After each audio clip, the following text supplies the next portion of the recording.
The day Margaret Wyndham called the sheriff on me for illegally fishing on her lake was the day she signed her own eviction notice.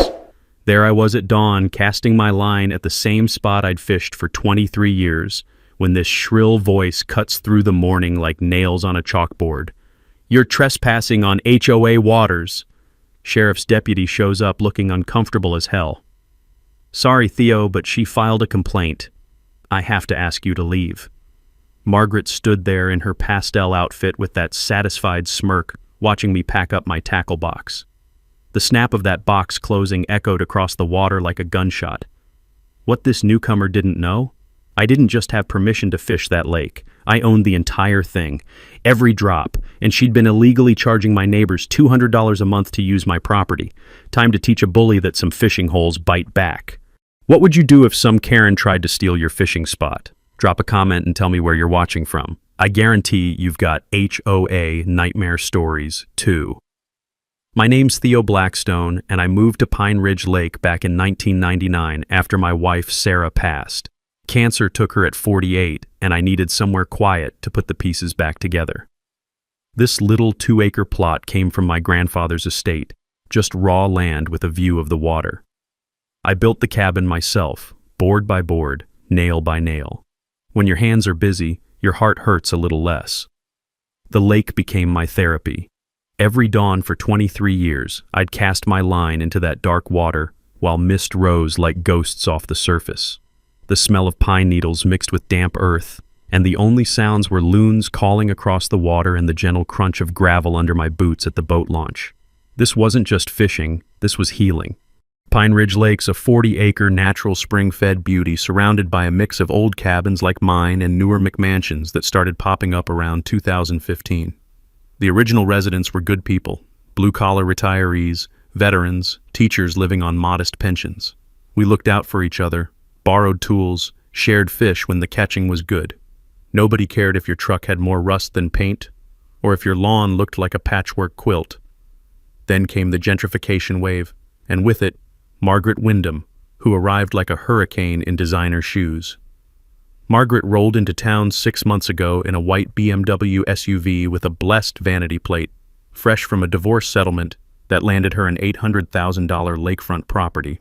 She's 48, with that helmet hair that defies both gravity and good sense, always overdressed like she's heading to a board meeting instead of living next to a fishing hole. Former corporate compliance officer from Atlanta, which explained her talent for turning simple conversations into hostile takeovers. Within 2 weeks, Margaret organized what she called a concerned homeowners meeting. Her pitch? Pine Ridge Lake needed a homeowners association for property values and safety. She had charts, folks. Actual PowerPoint slides about optimizing community assets and managing recreational liability. I haven't seen that much corporate buzzword bingo since my last construction contract meeting. The woman targeted everything that made our little community special. Fishing restrictions, dock permits, landscaping standards that would make Augusta National jealous. But the real kicker? She claimed the lake itself was a common area, requiring monthly membership fees of $200 per household. Margaret collected signatures from 8 of 23 properties, mostly newcomers who bought into her fear-mongering about property values. The rest of us got certified letters demanding mandatory HOA enrollment. I called her up, polite as my mama raised me. "Ma'am, I appreciate your enthusiasm, but I'm not interested in joining." Her response could have frozen that lake in July. "It's not optional, Mr. Blackstone. This affects everyone's investment." "Ma'am," I said, "I don't have investments. I have a home." The silence stretched longer than a tax audit before she hung up. 2 weeks later, laminated signs appeared around the lake like a bad rash. Private HOA property, members only. The plastic gleamed in the morning sun, an ugly scar across the natural beauty we'd always shared freely. I kept fishing anyway. What else was I going to do? This was my routine, my peace, my connection to Sarah's memory. But Margaret stationed herself at her picture window with binoculars, taking photos like I was some escaped convict instead of a guy trying to catch breakfast. That's when she made the call that lit this whole powder keg. Deputy Charlie Morrison showed up looking like he'd rather wrestle an angry bear. Charlie's local his daddy and mine worked construction together back in the day. "Sorry, Theo," he said, avoiding my eyes. Got a complaint about trespassing. I have to ask you to leave." Margaret stood on her deck in a pink cardigan that probably cost more than my truck payment, arms crossed with that satisfied smirk of someone who thinks they just checkmated a chess grandmaster. I packed up without a fuss, but as that tackle box snapped shut, one thought crystallized like ice on a winter morning. Lady just picked a fight with the wrong fisherman. The next morning, I woke up to find Margaret had filed a formal trespassing complaint with the county. Not just a phone call to Charlie, an actual written complaint with my name on it, complete with photos of me illegally accessing HOA waters. The woman documented my fishing trips like I was running a cartel instead of catching bass. Within 48 hours, she'd organized an emergency HOA meeting about what she called non-compliance issues, the agenda, how to deal with problem residents who refuse to respect community standards. Margaret had recruited Dale Pemberton, a retired bank manager with the personality of wet cardboard, as her HOA treasurer. Dale brought legitimacy to her operation. Nothing says official like a guy who spent 40 years foreclosing on people's dreams. Margaret's next power play hit like a sledgehammer. She identified 4 other problem properties around the lake: Betty Kowalski's cottage with its cheerful garden gnome collection, the Martinez family's weekend cabin with the unapproved fishing boat, old Frank's place with the vegetable garden that apparently violated aesthetic standards, and the Johnsons' modest dock that predated Margaret's arrival by 15 years. We all got violation notices on the same day. The aggressive thwap of Margaret's designer heels clicking across driveways as she personally delivered each letter sounded like a countdown timer to war. Betty's offense? Unapproved garden gnome collection disrupting neighborhood aesthetic standards. I kid you not, the woman was being fined for ceramic lawn decorations that had been there since Carter was president. Betty knocked on my door that evening, her weathered hands trembling like autumn leaves as she held Margaret's legal-sounding letter. The smell of her lavender perfume mixed with genuine fear. "Theo, I don't understand half these words, but they want $50 a day until I remove my gnomes. Those belong to my late husband." That's when I decided to do what any reasonable person does when facing a bully: research the hell out of the situation. The county courthouse sits downtown in a brick building that reeks of old paper, stale coffee, and broken dreams. I spent Tuesday morning in the land records office talking to Joyce Miller, a clerk who's worked there since dinosaurs roamed the earth. Joyce has the patience of a saint and the institutional memory of a steel trap. "Son," she said, squinting at Margaret's HOA filing through glasses thick enough to start fires, "this paperwork's messier than a soup sandwich." She's missing required property descriptions, boundary surveys, and legal authority documentation. That's when Joyce educated me about adverse possession laws. Essentially, you can't claim ownership of property you don't legally control, no matter how many laminated signs you post. Any HOA must legally define its boundaries, and authority and county records always verify their claims before paying a single dime. While I was learning about property law, Margaret escalated to hiring private security. She brought in some kid who looked like he'd rather be wrestling alligators, stationed him at the boat launch during peak fishing hours. The poor guy had the enthusiasm of a wet mop and the authority of a mall cop on vacation. I walked up to him bright and early Wednesday morning, tackle box in hand, boots crunching on frost-covered gravel. "Morning. Mind if I ask what legal authority you have to enforce HOA rules?" The kid shifted like he had fire ants in his uniform. Lady just told me to be visible and take photos of anyone fishing without permission." "Permission from who exactly?" More uncomfortable shifting. "The, HOA?" I smiled and cast my line anyway, the soft plop of my lure hitting water punctuating the awkward silence. "Well, you have yourself a nice day, son. Don't forget to wave for those photos." The security guard lasted exactly 3 days before quitting. Apparently, watching an old man fish while taking creepy surveillance photos wasn't the exciting career opportunity he'd imagined. But Margaret wasn't done. She hired an actual attorney, some shark from the county seat who specialized in HOA enforcement. The cease and desist letter arrived while I was fixing Betty's porch step, because that's what neighbors do for each other around here.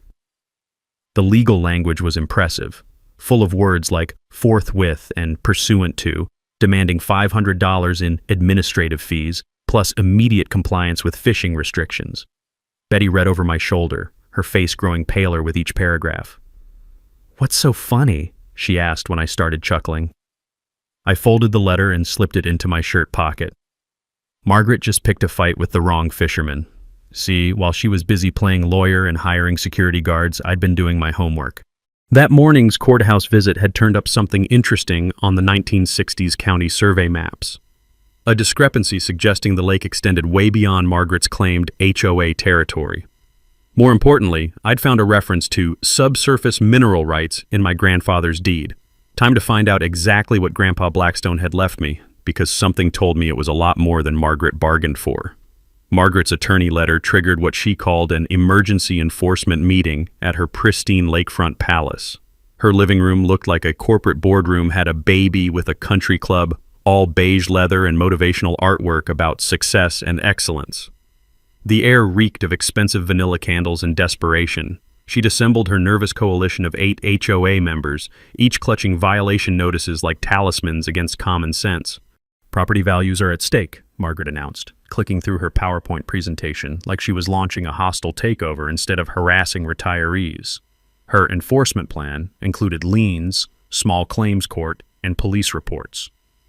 When Dale suggested maybe they should verify their legal authority first, Margaret steamrolled him faster than a freight train through a paper bag. "We can't show weakness to non-compliant residents," she declared, her voice sharp enough to cut diamond. "Give them an inch, they'll take a mile." 2 days later, I woke up to the aggressive buzz of power tools at 7 a.m. sound more jarring than nails on a chalkboard. Margaret was installing a decorative fence across the traditional fishing path to the lake, the same dirt trail that elderly residents like Betty and Frank had used for decades. The fence was white vinyl with little flourishes that screamed, "I spent more on this eyesore than most people make in a month." Margaret stood supervising in a lavender pantsuit, sipping coffee from China that probably cost more than my truck payment. When Frank Martinez showed up for his doctor-ordered morning walk, she pointed to a shiny new sign. "Private HOA property. Authorized members only." "Ma'am," Frank said in his polite old-school way, "I've been walking this path since 1987. Margaret's smile could have frozen hell itself. "Times change, Mr. Martinez." Safety and liability require proper management. That fence was the last straw for a lot of folks. Margaret had just blocked lake access for 3 elderly residents whose daily walks were literally doctor's orders for their heart conditions. But while she was busy playing neighborhood dictator, I was getting educated about something called riparian rights. Back at the courthouse, Joyce Miller pulled out maps and legal books like she was conducting a masterclass in property law. The musty smell of old records mixed with her determination to help. "Theo," she said, adjusting those thick glasses, "riparian rights are trickier than a 3-card Monte game.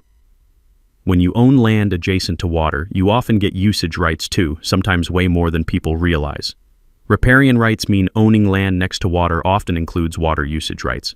Look this up if you live near lakes or rivers, because most property owners have no clue what they actually own." Joyce also found something that made her eyebrows climb toward her hairline, a reference to lake bottom mineral rights in my grandfather's 1958 deed. "Son, this language is unusual. Might want to dig deeper into what exactly your grandfather bought from that mining company." While I was learning legal history, Margaret escalated to full-blown harassment. She filed noise complaints about my boat motor, claiming it disturbed the peace at dawn. She called the county health department, alleging my septic system threatened lake quality, forcing me to take time off work for inspections that found absolutely nothing wrong. Then she tried to get my dock declared unpermitted, which was rich considering it predated her birth certificate. But here's where Margaret made her first real mistake. She got greedy and sloppy. I hired surveyor Jake Patterson to map my exact boundaries. $300 well spent. Jake spent half the morning taking measurements and the other half scratching his head like he'd found buried treasure.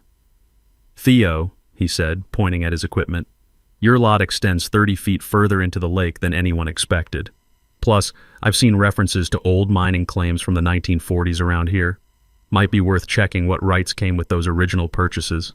That evening, I found an envelope in my mailbox, expensive paper, fountain pen ink that smelled like old money, handwriting that suggested private school education. The note read, "Check the old Thompson Mining Company records at State Archives. Someone in Margaret's own coalition was having second thoughts. Meanwhile, Margaret announced her lake beautification project funded by HOA fees, planning to remove unsafe docks belonging to older residents. She scheduled contractor consultations without permission and referred to the lake as our community asset in her newsletter. Her exact quote, printed in bold, "Some people just don't understand that progress requires sacrifice."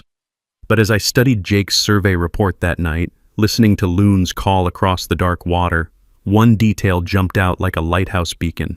Subsurface mineral rights conveyed in perpetuity. Time for a road trip to the state capitol. Because Grandpa Blackstone hadn't just left me a fishing spot, he'd left me the keys to Margaret's worst nightmare. Margaret's confidence hit dangerous levels after successfully intimidating Frank Martinez away from his walking path. She scheduled what she called enforcement action with the sheriff's department for my continued trespassing, complete with official paperwork and a timeline for my arrest. The woman had created an actual fine schedule, $50 per day for unauthorized lake access, payable to the Pine Ridge Lake HOA, which had about as much legal authority as my tackle box. She installed security cameras pointing at fishing spots, their mechanical whirring tracking movement like robotic vultures circling carry-on. The cameras were expensive, the kind banks use to catch actual criminals, not retirees trying to catch breakfast. The red recording lights blinked like angry eyes, watching every cast of my line. Margaret's real masterstroke was organizing a concerned citizens petition to county commissioners. She gathered 47 signatures, mostly from her church group and country club friends who'd never seen Pine Ridge Lake except in her carefully curated Facebook posts about unregulated recreational threats. Her plan? Present the petition at the next public county meeting, complete with PowerPoint slides that would make a corporate consultant weep with pride. She'd already booked a caterer for the post-meeting celebration and invited the local newspaper to document her enforcement success story. While Margaret planned her victory parade, I took a 3-day trip to State Capitol archives. The building reeks of history and bureaucracy dust, old paper, and the crushed dreams of 1,000 researchers. I spent those days digging through Thompson Mining Company records from 1943 to 1962, learning more about my grandfather's business dealings than family reunions ever revealed. Here's what I discovered. Thompson Mining didn't just lease mineral rights. They purchased all mineral and water rights to Pine Ridge Lake for copper exploration. The copper turned out worthless, but those legal rights never rescinded when the company folded. Mineral rights and surface rights can be owned separately. Always check both when buying property near water or former industrial sites, because you might own way more than you think. The paper trail was clearer than spring water. Thompson Mining sold rights to a consolidated holding company in 1965. When that company dissolved in 1978, assets transferred to individual partners. One partner, Theodore Bud Blackstone Sr., my grandfather, rights passed to my father in 1982, then to me in 1999. But here's the kicker that made my coffee taste like victory.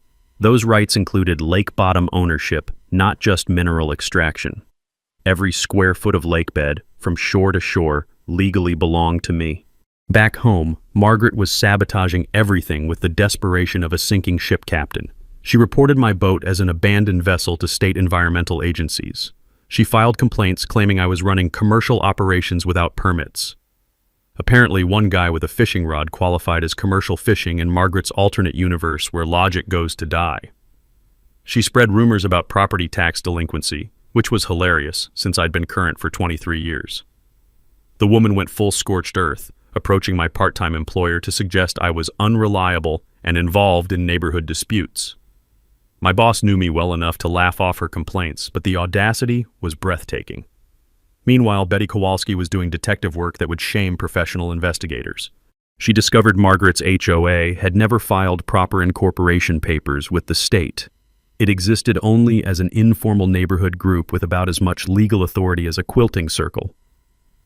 "Theo," Betty said over morning coffee, steam rising from our mugs while the smell of bacon drifted from her kitchen.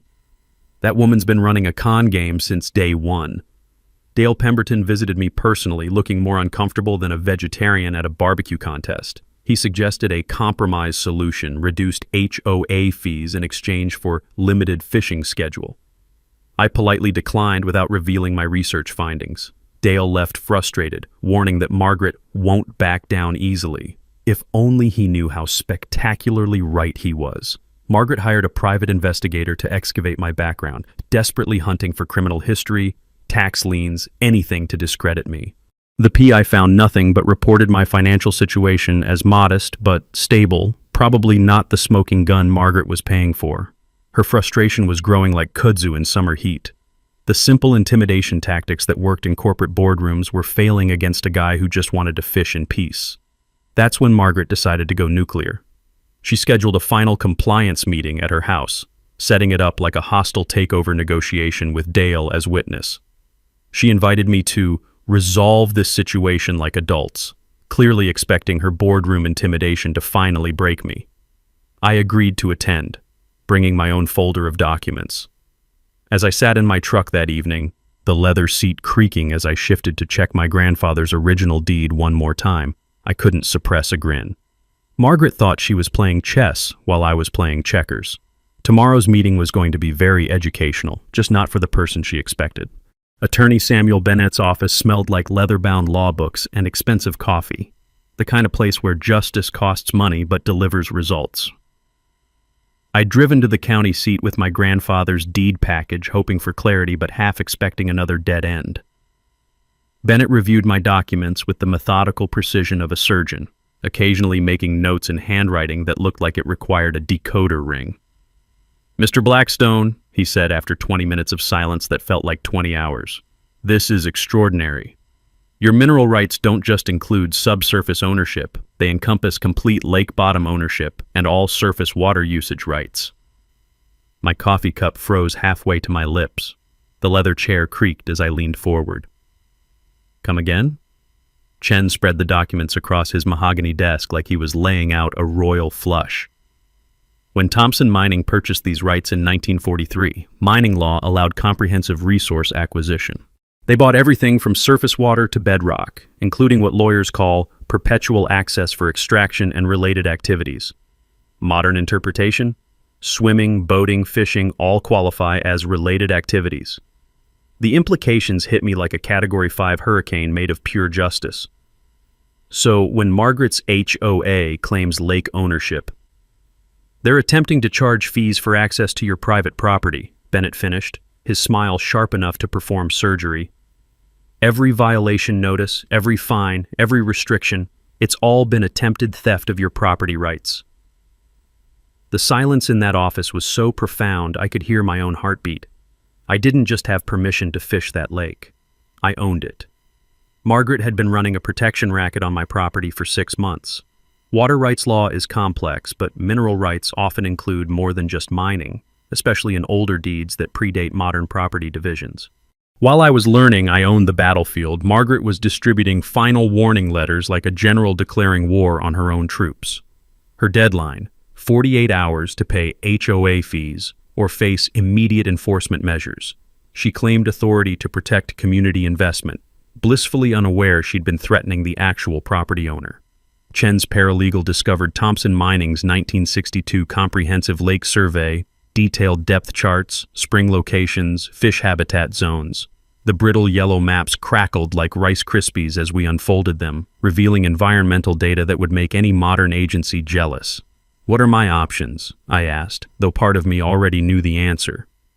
"Immediate cease and desist, trespassing charges, civil lawsuit for harassment."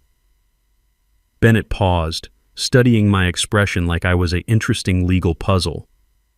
"Or we could let Mrs. Wyndham continue digging her own grave until she strikes bedrock." I chose patience. "Let her take the most aggressive action possible." Sometimes the best education comes from natural consequences. Unknown to me, allies were mobilizing, Joyce from the courthouse helping because her grandmother faced similar harassment, county surveyor admitting he'd suspected unusual ownership, Deputy Morrison quietly documenting harassment patterns. Margaret scheduled her county commissioner presentation for Tuesday, complete with PowerPoint about unregulated access destroying property values. She'd booked a caterer, invited the newspaper, and reserved the community center for her victory celebration. Her words to Dale, "After Tuesday, this lake will finally be managed properly." While Margaret planned her coronation, I prepared evidence packets, tax records, photographs of unauthorized structures, harassment timeline.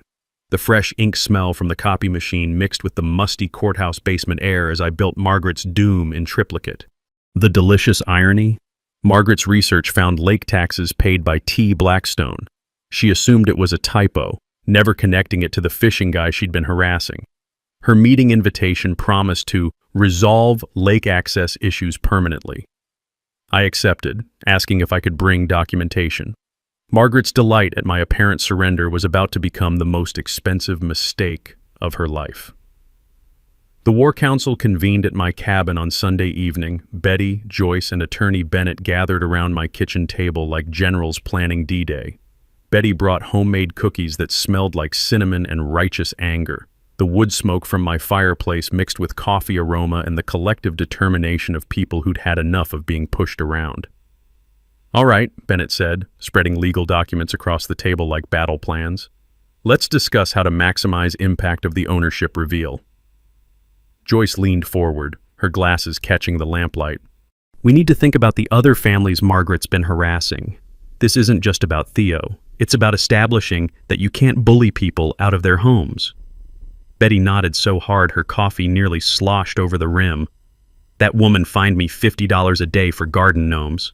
My late husband gave me those gnomes." Chen explained my legal options with the patience of a teacher addressing students who'd been wronged by the system.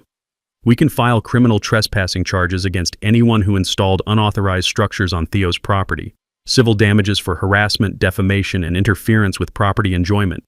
He paused, looking at me over his reading glasses. "But I sense you want something more educational than punitive." "I want people to learn from this," I confirmed. "Margaret's not the first HOA bully, won't be the last, but maybe if this goes public enough, others will think twice."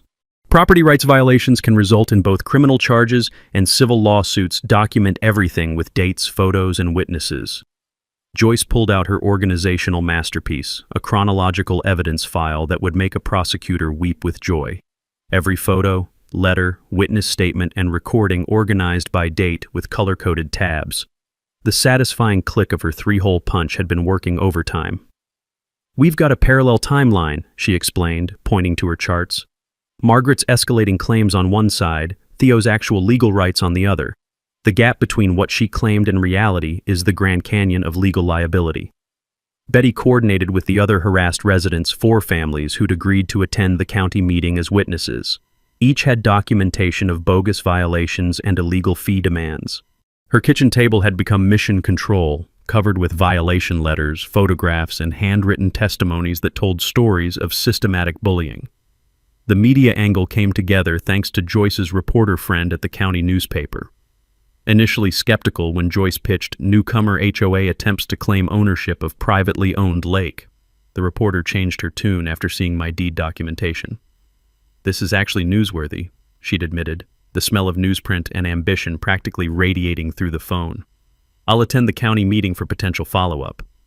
Chen prepared a legal brief explaining riparian rights and mineral rights inheritance in language that wouldn't require a law degree to understand. He created visual aids showing the lake boundary and ownership timeline charts and maps that told the story even a hostile audience couldn't misinterpret. When presenting property disputes, visual documentation is more effective than legal jargon. Make it simple enough for your grandmother to understand. The psychological strategy session was my favorite part. "I want to let Margaret make her presentation first," I explained. "Let her publicly claim lake ownership, explain all her plans, get committed to her position before revealing the truth." Betty looked worried, her weathered hands fidgeting with her coffee cup. "Won't that be humiliating for her? In front of the whole community?" "Natural consequences," I said quietly. "She's been publicly humiliating neighbors for months. Sometimes you have to let bullies face the full weight of their actions." Deputy Morrison had privately shared Margaret's planned enforcement action timeline. She'd scheduled sheriff presence for a trespassing arrest immediately after the county meeting. Margaret expected official backing for her lake access restrictions, complete with handcuffs if necessary. I prepared property deed copies for the sheriff's department just in case they needed documentation that the trespasser was actually the property owner. Our network expanded like ripples on water. The surveyor friend agreed to attend with boundary maps. Township attorney volunteered to review documentation. State Environmental Agency contact stood ready to explain water rights law if needed. Each phone call confirming attendance felt like another nail in Margaret's coffin of lies. Margaret's aggressive marketing of the county meeting was actually helping us. Her social media posts about property rights protection were drawing a larger crowd than usual. She'd invited 3 other HOA presidents from neighboring developments, creating a bigger stage for her own downfall. Chen suggested using the moment for community education beyond just Margaret's comeuppance. He prepared handouts explaining how to research deed history and water rights, plus a resource list including courthouse contacts, surveyor recommendations, and legal aid options. Every property owner should understand their deed. Most never read beyond the basic description and miss critical rights or restrictions. The physical preparations were simple but symbolic. I cleaned and organized my fishing tackle, planning to arrive at the meeting directly from my morning fishing trip. Betty coordinated transportation for elderly residents who wanted to attend but couldn't drive at night. The county tax assessor agreed to attend as a neutral witness, ready to confirm my lake property tax payment history. The assessor also revealed Margaret had never paid taxes on the lake portion of her property because it wasn't actually part of her property. Environmental agency representative was available by phone to explain water law if commissioners needed expert clarification. Margaret's final overreach was beautiful to behold. She distributed victory celebration invitations for after the county meeting, reserved the community center for her lake management success party, and hired a photographer to document what she believed would be her HOA enforcement triumph. Her confidence peaked at exactly the wrong moment, like a general celebrating victory before the battle started. I spent Monday evening retrieving my grandfather's original mining company correspondence from a storage box I hadn't opened in years. The letters showed Thompson Mining's intention to preserve the lake for perpetual family recreation. Grandpa specifically wanted the property for fishing and peaceful retirement. Reading his words, I realized this wasn't just about protecting property rights, it was about honoring family legacy. I checked my watch. County meeting was 18 hours away.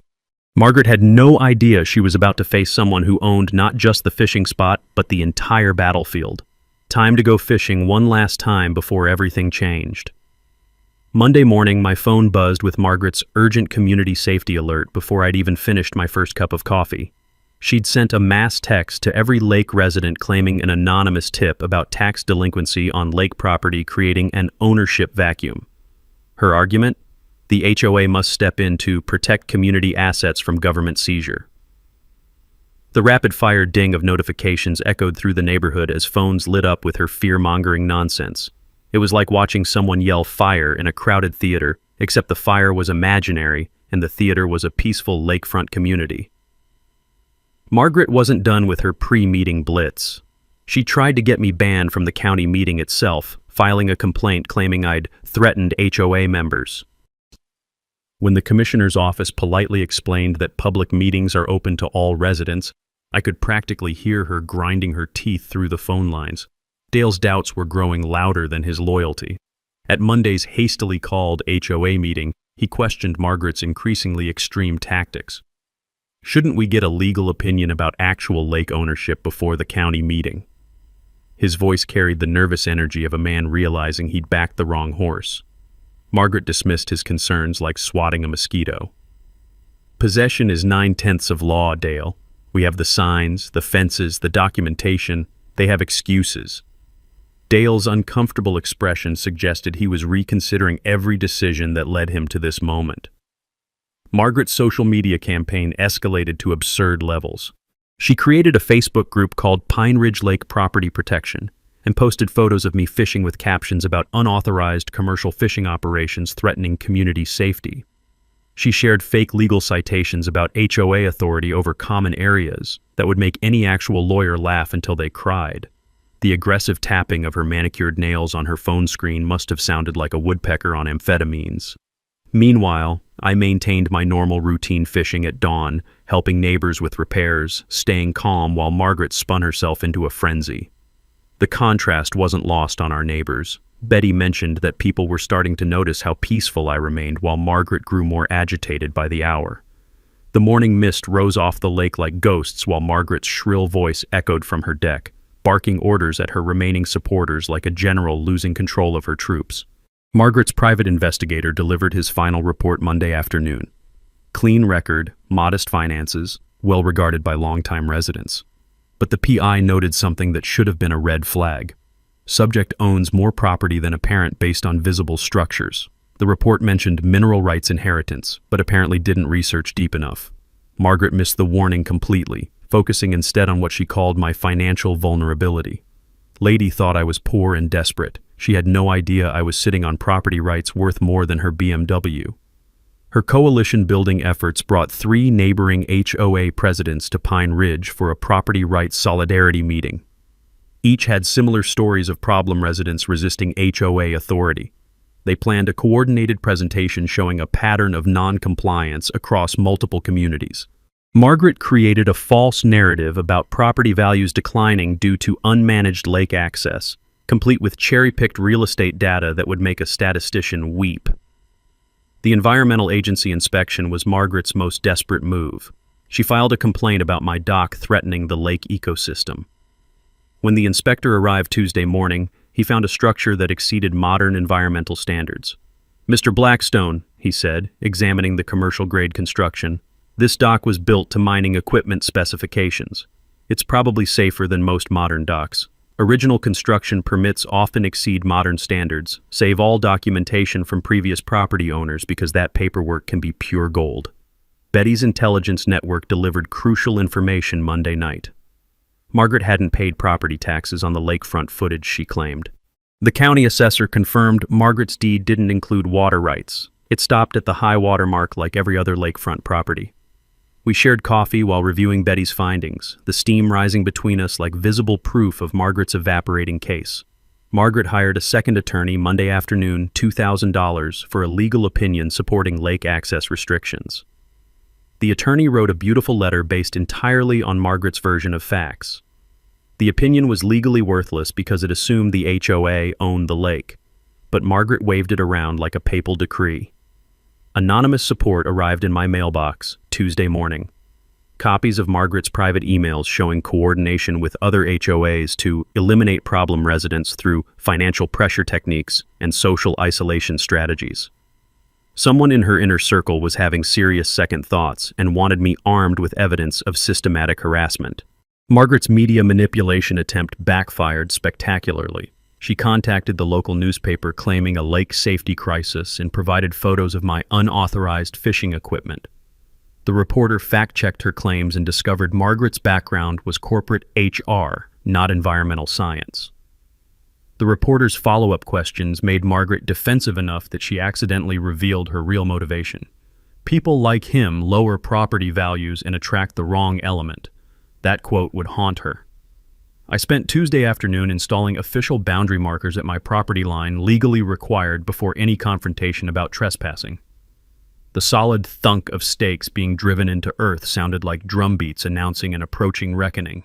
My discreet security cameras captured Margaret's face when she saw the survey markers. Pure panic crossed her features before she regained composure and called Dale for an emergency meeting.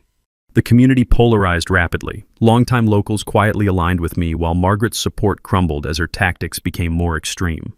Several HOA members privately contacted me expressing concern about her methods. The nervous shuffling of papers as former allies distanced themselves sounded like rats abandoning a sinking ship. Margaret's point of no return came Tuesday evening. She announced plans to have me arrested at the county meeting for criminal trespassing, coordinated with a private security company for citizens' arrest backup if the sheriff refused to act, and confirmed her celebration venue booking and photographer for HOA victory documentation.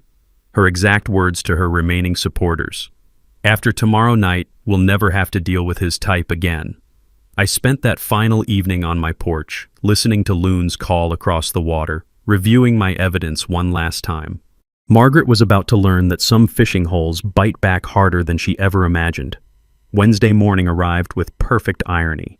I followed my normal routine, casting my line into the dawn mist at the exact spot Margaret claimed as HOA waters.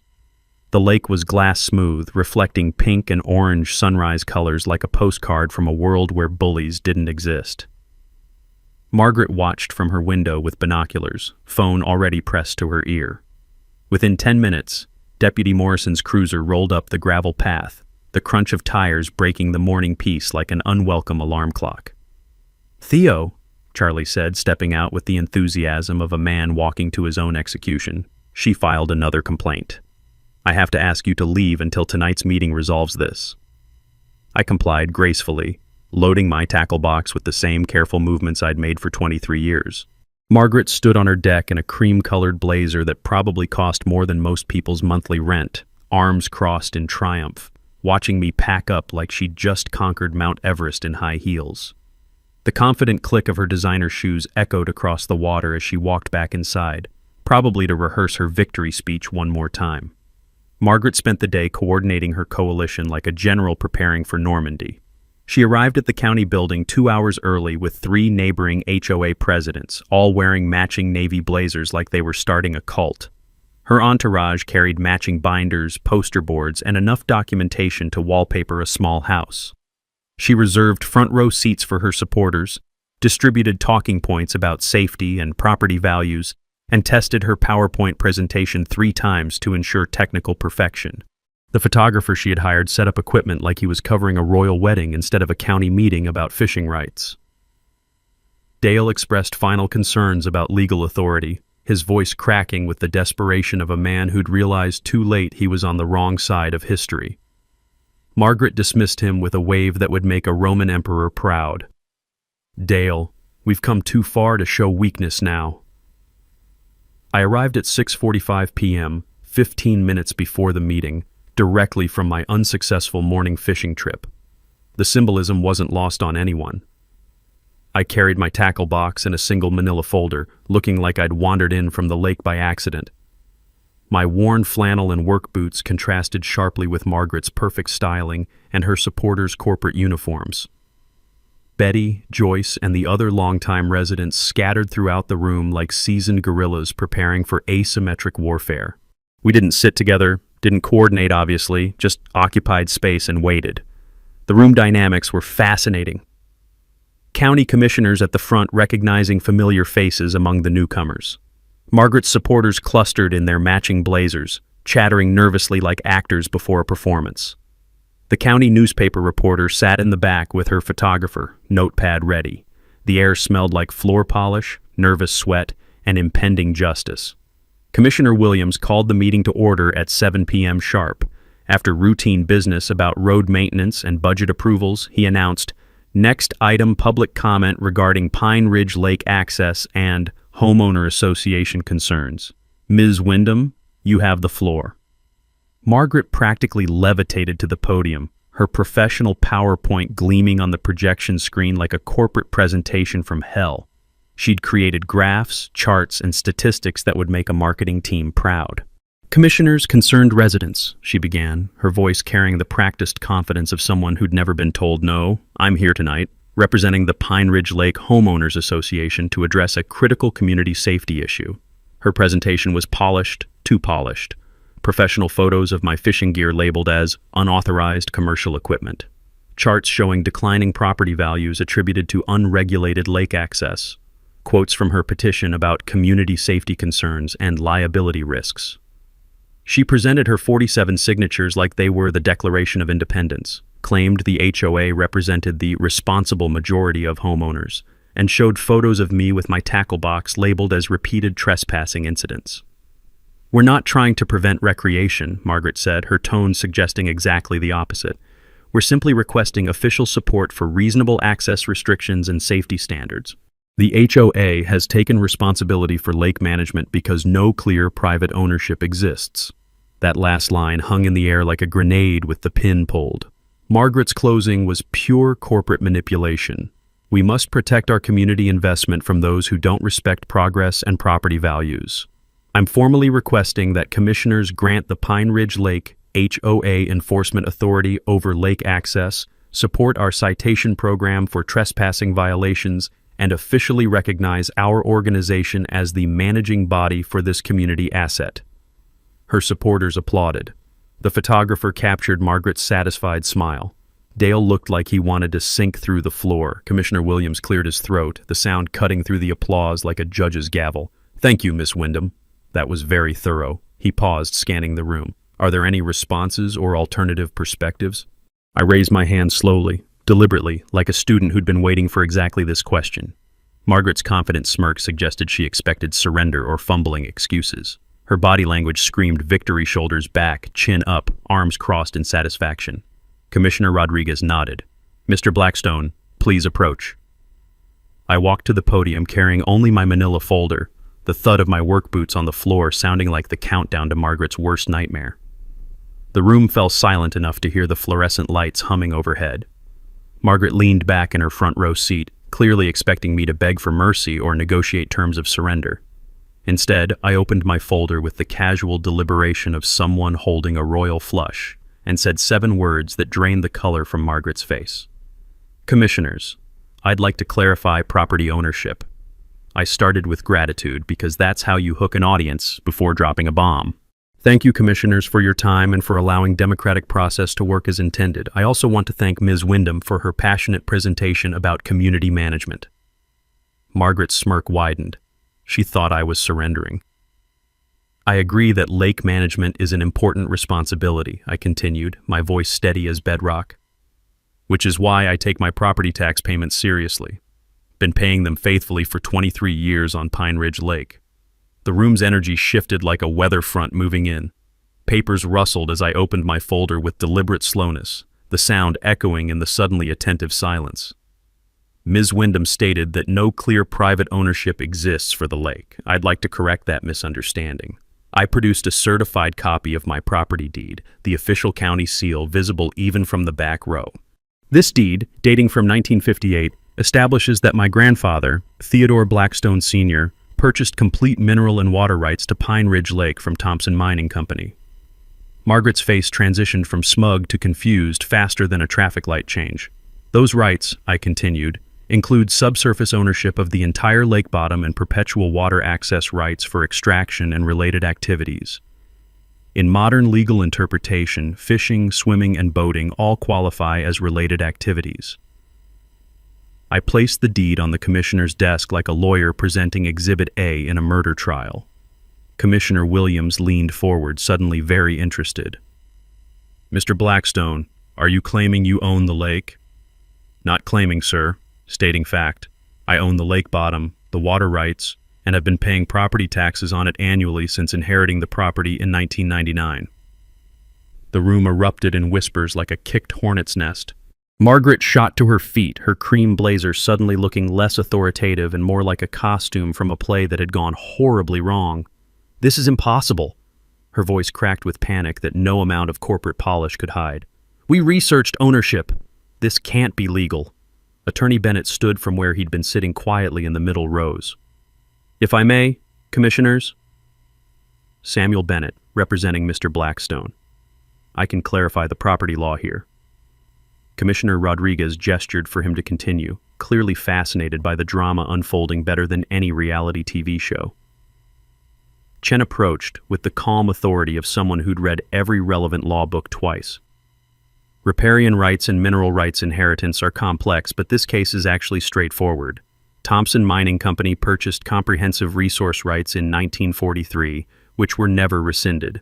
Those rights passed through legitimate inheritance to Mr. Blackstone. He produced his own documentation, the chain of ownership from Thompson Mining to the holding company to my grandfather to me, each transfer properly recorded and notarized. More specifically," Bennett added, "the HOA Ms. Wyndham represents has been collecting fees for access to Mr. Blackstone's private property. Every violation notice, every fine, every restriction has been an attempted interference with his legal property rights." Margaret's face had gone from cream to white to a shade of red that suggested either rage or a medical emergency. "You can't just claim ownership of an entire lake. What about our investments, our property values?" Commissioner Williams held up a hand for silence. "Ms. Wyndham, please hold your comments. Mr. Bennett, do you have verification of Mr. Blackstone's tax payments?" Joyce stood up from her seat, bless her organized soul. "Commissioner, I'm Joyce Miller from the County Land Records Office. I can confirm Mr. Blackstone has been paying lake property taxes annually since 1999. I can also confirm that Ms. Wyndham's HOA has never filed proper incorporation papers with the state, meaning they have no legal authority to collect fees or impose restrictions." The county tax assessor, sitting near the back, added his voice. I can verify Mr. Blackstone's tax payment history. I can also confirm that Ms. Wyndham has never paid property taxes on any lake footage because her deed terminates at the high water mark like every other waterfront property. Margaret looked like someone had pulled the floor out from under her expensive shoes. Her supporters began whispering urgently among themselves, the sound of loyalty evaporating faster than morning dew in August. Dale officially resigned as HOA treasurer right there in his seat, loud enough for everyone to hear. "I'm out. This is not what I signed up for." Commissioner Williams requested a brief recess to review documentation. During those 10 minutes, Margaret stood frozen at the front of the room while her photographer quietly packed up his equipment and her supporters executed the fastest political retreat since Napoleon left Moscow. Betty approached me with tears in her eyes. "Theo, does this mean she can't find me for my gnomes?" "Betty," I said with a smile, "it means she never had the authority to fine anyone for anything." When the commissioners returned, Williams delivered his findings with the weight of official judgment. After reviewing the documentation, we confirm Mr. Blackstone's property ownership is legally valid and comprehensive. The Pine Ridge Lake Homeowners Association has no authority to collect fees, impose fines, or restrict access to private property. Furthermore, any structures installed by the HOA on Mr. Blackstone's property constitute trespassing and must be removed immediately. Sheriff Martinez, who'd been standing in the back waiting for Margaret's requested trespassing arrest, approached the commissioners with a bemused expression. "Just to clarify, I'm supposed to arrest Mr. Blackstone for trespassing on his own property?" The room burst into laughter that sounded like justice being served with a side of poetic irony. Margaret grabbed her purse and rushed toward the exit, her high heels clicking frantically against the floor like a drumbeat of defeat. The celebration she'd planned, the photographer she'd hired, the victory party she'd booked, all waiting for a victor who'd just become the defeated. A reporter caught her at the door. "Ms. Wyndham, would you like to comment on—" "No comment!" She practically screamed it, shoving past into the parking lot where her BMW waited like a getaway car. I stayed to answer questions, because that's what you do when you win with grace instead of arrogance. 1 week after the county meeting, I woke up to something I hadn't experienced in 6 months. Complete silence. No security cameras whirring, no Margaret's shrill voice echoing across the water, just the peaceful morning sounds of loons calling and gentle waves lapping against my dock. The county had ordered removal of all unauthorized signs, fences, and structures from my property within 72 hours. Margaret's decorative fence that blocked the fishing path, gone by Thursday morning. The security cameras, dismantled by Friday afternoon. The laminated private HOA property signs disappeared faster than free beer at a construction site. I resumed my dawn fishing routine without harassment. The morning mist rose off the dark water like it always had, and the smell of pine needles mixed with damp earth reminded me why I'd fallen in love with this place 23 years ago. The crunch of gravel under my boots at the boat launch sounded like a victory march I never asked for, but thoroughly earned. 3 families formally withdrew from Margaret's HOA within days. Without Dale as treasurer, and with her legal authority exposed as fiction, the organization effectively dissolved like sugar in hot coffee. The remaining members quietly stopped paying fees and removed their HOA stickers from their mailboxes. Betty organized a community workday the following Saturday to repair damage from Margaret's improvements. 23 neighbors showed up, including several who'd initially supported the HOA before seeing Margaret's true colors. We pulled fence posts, filled holes, and restored the fishing path to its natural state. Former HOA members brought tools and apologies. One couple brought homemade barbecue that smelled like redemption and tasted like community healing. The satisfying thunk of fence posts being pulled from earth sounded like liberation. Margaret listed her lakefront property for sale within 2 weeks. The for sale sign went up on a Tuesday. She was gone by the following Monday. Her BMW disappeared from the neighborhood, and with it, the toxic energy that had infected our peaceful community. The house sold below market value after 45 days, apparently. A reputation for harassing neighbors doesn't help property values. The new owners, the Patterson family, specifically chose the location for fishing access and quiet community. Their kids were out on the dock with fishing rods their first weekend, laughing and splashing in water that belonged to everyone who approached it with respect. Joyce organized a Know Your Property Rights workshop at the library that drew 73 attendees from 3 counties. Attorney Bennett volunteered his time for free legal education sessions, teaching people how to research deeds, verify HOA authority, and protect themselves from similar harassment. Most property disputes stem from ignorance. Education prevents expensive legal battles and years of harassment. I created an informal lake access agreement for all neighbors. No fees, no complicated rules, just basic respect. My only requirements: respect fishing hours, don't litter, don't harass others. I installed a tasteful wooden sign at the boat launch. Blackstone Family Lake, all welcome, fish responsibly. Several neighbors offered to pay me for lake access. I refused every offer. This wasn't about money, it was about community. The story spread through regional property owner networks faster than gossip at a church picnic. 2 other aggressive HOAs faced challenges from newly educated residents who'd learned to verify claims before paying fees. County commissioners reviewed HOA formation requirements, adding stricter documentation standards to prevent future Margarets. Betty's garden gnome collection returned to full glory, expanded with 3 new additions that neighbors contributed, including one gnome holding a fishing rod that made me laugh every time I saw it. She organized a Gnome Sweet Gnome garden tour that became an annual tradition. I proposed an annual lake cleanup and fish habitat improvement program, partnering with state environmental agencies for professional guidance. We created a memorial fund honoring Grandpa Blackstone's conservation vision, awarding 3 scholarships annually for local students studying environmental science. Private property ownership can benefit entire communities when managed thoughtfully. It's not about control, it's about stewardship. The annual Pine Ridge Lake Days Festival launched that summer, celebrating community, conservation, and the kind of neighborly respect Margaret never understood. Kids competed in fishing contests. Adults shared stories over barbecue. Everyone remembered why small communities matter. My morning fishing routine became a group meditation. Several neighbors joined me for quiet dawn companionship. We didn't always talk much, just shared coffee and the peaceful ritual of casting lines into water that reflected the kind of community we'd fought to preserve. My back pain improved with reduced stress and supportive neighbors. Turns out, constant harassment takes a physical toll you don't notice until it stops. Betty's cousin mentioned facing similar HOA problems with a community garden involving city council corruption and illegal land seizure attempts. I smiled quietly, sipping my coffee, watching sunrise paint the lake in colors that never get old. Some folks never learn that bullies eventually meet their match, I told her. Justice isn't always about punishment. Sometimes it's about teaching lessons that ripple outward, protecting people you'll never meet from tyrants they haven't encountered yet. Now, drop a comment with your worst HOA nightmare. I read every one, and your story might be next. Hit subscribe if you believe property rights matter, and ring that notification bell because justice stories drop every Tuesday.